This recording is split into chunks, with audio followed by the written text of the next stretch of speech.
I use this all the time. I use it day in, day out in terms of when I'm having conversations. I'm always mapping the conversation to the various levels.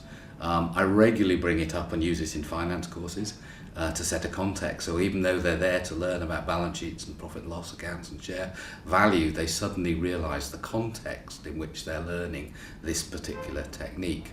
You know, there's very much a level one, very useful, hygiene, deficiency need, but once they start to recognise it, transforms the context that they then look at the numbers.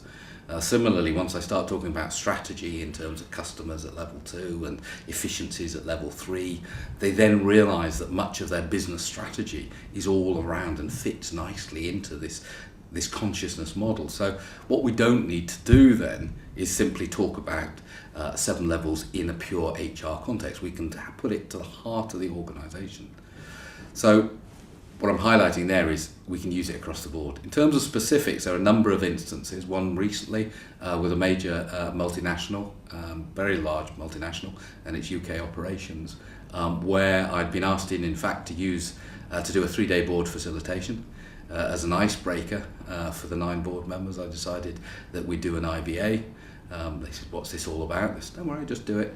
We did the IVA, and as a result of doing the IVA, suddenly found that there was nearly 40% entropy in that particular board. The result of which was they suddenly went, you know, we're producing fantastic financial results at the present time, but we have an issue at the board level. So that's turned round, and now we've just completed 4 LVAs, Leadership Values Assessment, 360-degree feedbacks. We're planning to work with the board to change their behaviours and then to take it across the organisation.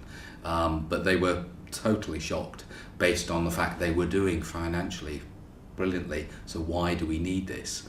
And it was literally by sort of sliding it in as an ice-breaking tool at the front. It's transformed. Suddenly the dialogue that they're having is significant.